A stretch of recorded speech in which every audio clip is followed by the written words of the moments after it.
Welcome, ladies and gentlemen. This is gonna be one more of the long-awaited, not awaited, but long overdue quick looks at it.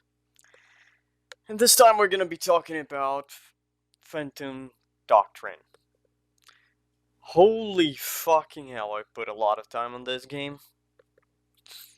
It was one of the it's one of the only games that have more than one quote-unquote let's play on it. Mostly because two of the first times that I did was a completely fucked up.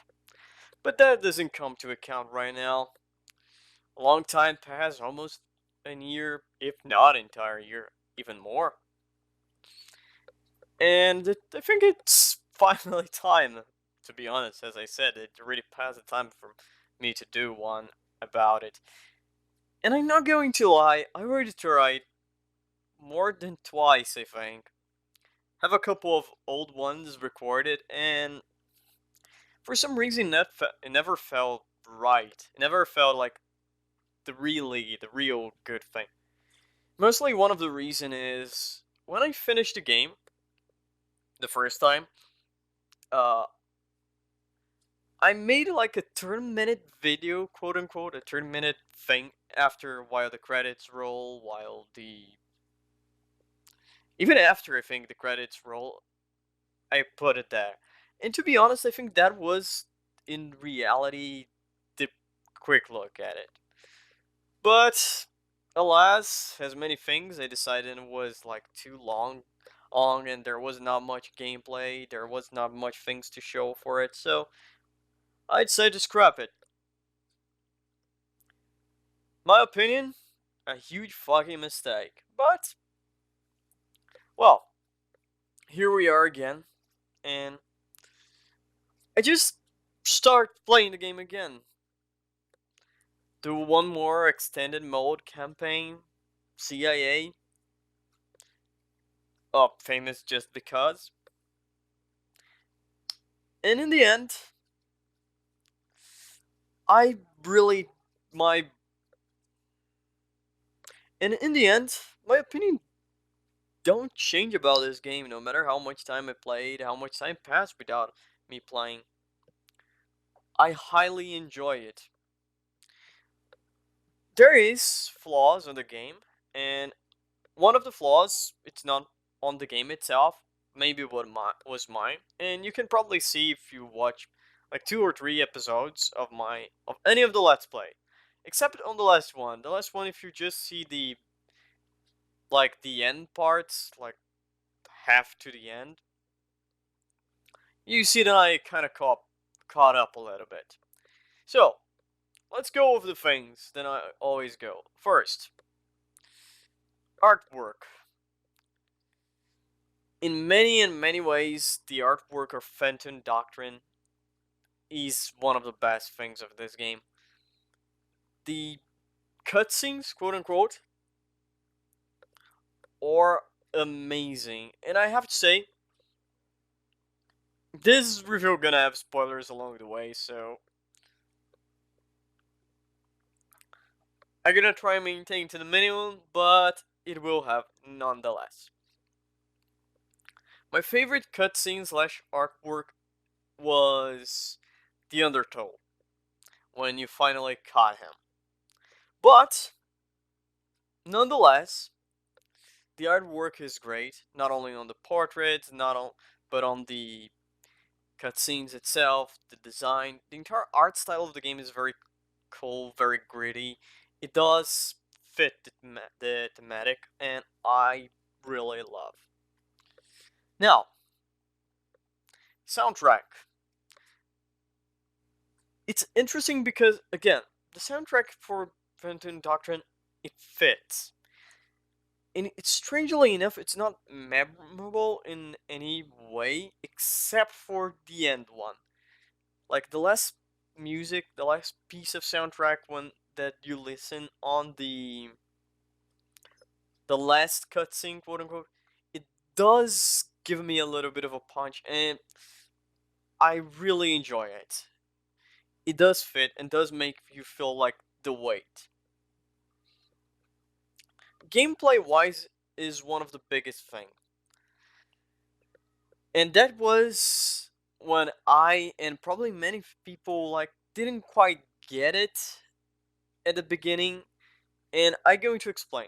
When I first sit and during my first two playthroughs and the half of my third one, I was seeing just like an XCOM with so like Cold War XCOM game.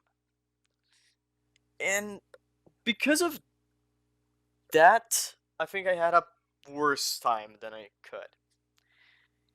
If you see this game more as stealth game, instead of an XCOM on the Cold War, you start to see more of a turn-based hitman game, a turn-based hitman or any stealth kind of game. You going to have a much better enjoyment and you're gonna have a much better time on it. That was when like it really the puzzle fit. The game became great after that moment. And well, like on stealth games, if you end up failing the enemy AI just turn at the wrong moment or something like that, you tend to just restart a mission. And I'm not gonna lie, that was a thing on Fenton Doctrine. On normal turn base, you people normally tend to save scum, but right now, that's not a thing. Save scum here is not a like a get good stuff or a bad thing. It's just the same thing than you do on many stealth games. You just turn back to your latest checkpoint or restart the entire mission. It just happened. The fact is, as in many stealth games, Metal Gear or even Hitman, there is tools to use if you want to solve the game on a more bloody or less stealth manner. The tools are there, but it seems to be more of a quote unquote punishment than a real thing. In the end, that's the thing. The combat is part of the fail state. But when you put the pieces together, when you notice what happened, how you not the right way to play, but what the game really is, the game turns to a okay turn-based game to a great stealth tactical game. Now, many of the things that I'm said still holds true. The game is great. The story is great. It's great, but there is one problem. I feel it was a little bit too short. And I'm going to say something. This game, it does have a paradox feel for it. What I mean by it is simply, it should have more.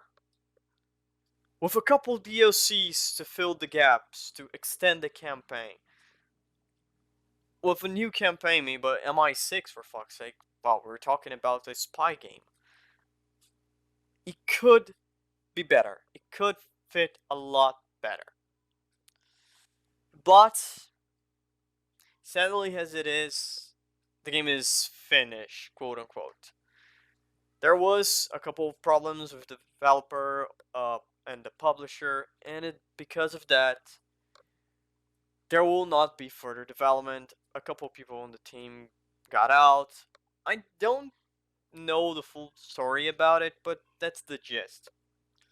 Now, with all of that being said, most of the people would just think the developer would cut and run.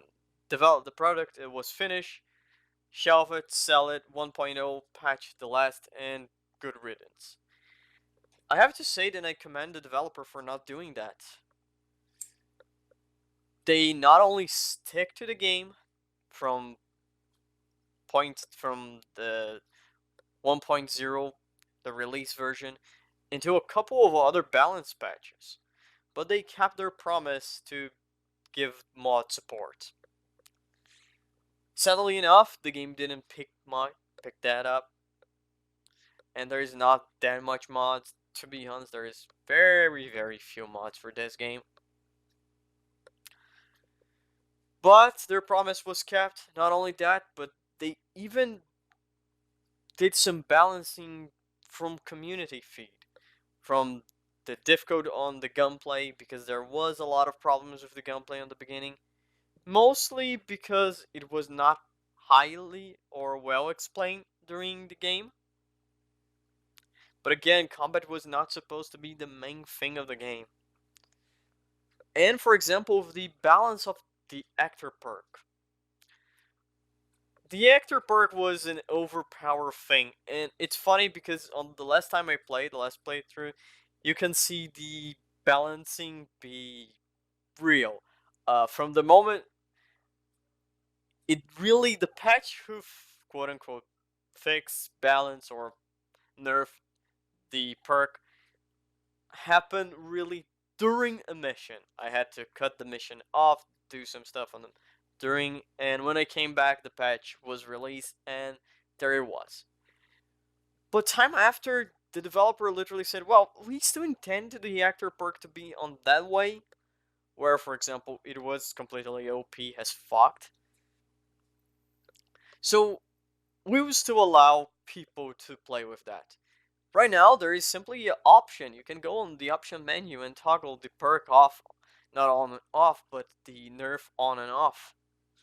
The developers still stick to their guns in a similar way to Red Hook when they allow you to change this to toggle stress and carpus mechanics on the game. In the end, I commend everyone who worked on this game. It was a fucking amazing one.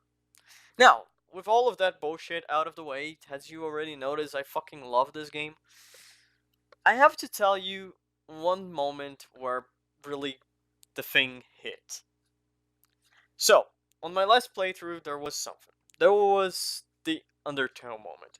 And that may be one of the reasons why the last cutscene of the Undertale was amazing. So, during the game, you end up having a mole on your crew. It is fitting information to the enemy, and just you and like the most inner circle of your people know about it. And one moment, I receive a fucking call on the game, and here it is. I know who then that agent. I think was Dundee, the name of the agent. Don't really recall the namesake, but I recall the agent. So she's the Undertow. She's a spy. She's working. She's fitting information for the group. And then was the fact. What the fuck you gonna do with this? You have a couple of options. As many of all the as many of the small events happen on this game, they give you 3 or 2 options. So I isolate the agent and I run a check on the guy, the person who was whistleblowing her. So the person didn't talk. I had another option, and it was to run to the MK Ultra facility. On this game, you have the MK Ultra. You can utilize to interrogate. You can utilize to apply the Mason Gambit, uh, the code phrase, and I don't remember the last one, but there is one that allowed it to go on a berserk and blow up the enemy agent, the enemy hideout. So, with this in mind, I put the guy on the whistleblower, the person who was talking about the Undertale, on it. Turned out it was the ex-husband of that agent. And the reason why it was talking, it's just because it wants to, like, get on her, like, fuck her over. I look at that and said, fucking hell, mate. First, there is a problem. How the hell did it know about Undertale and all of that? But it's not. It's not what stuff in the game allowed me. But the game gave me 3 options. Because after running him to the MK Ultra, the guy ended up becoming a vegetable. So, Out of that, the option were hide the fucking thing, kill the guy. It was hide the incident. Option B, kill the guy. Or option C, tell the agent. Okay, I simply look. Let's just explain all to her that her ex-husband tried to kill her. And here's the facts. Lay out the facts on her, and the end thing was she defected. She literally said, well, fuck you, I'm out.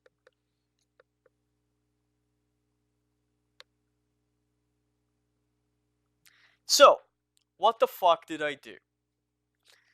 Couple missions later, she appeared on the Beholder side. And I said, fucking hell, that's interesting.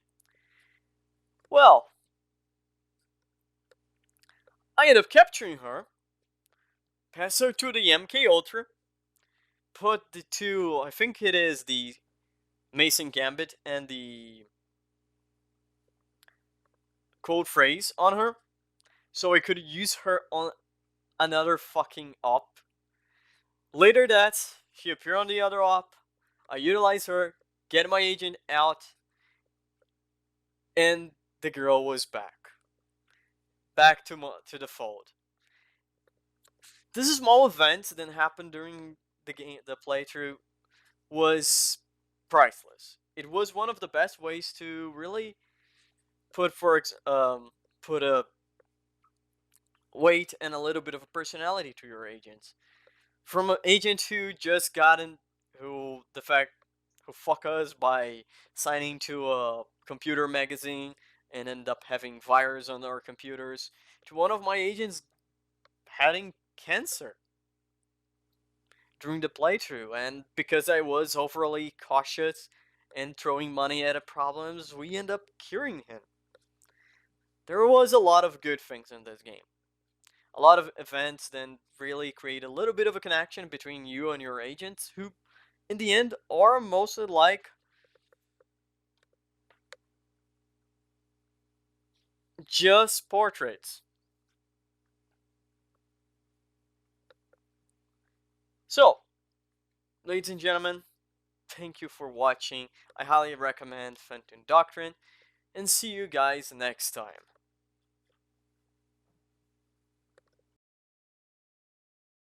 Well, ladies and gentlemen, thank you for watching. This was the video.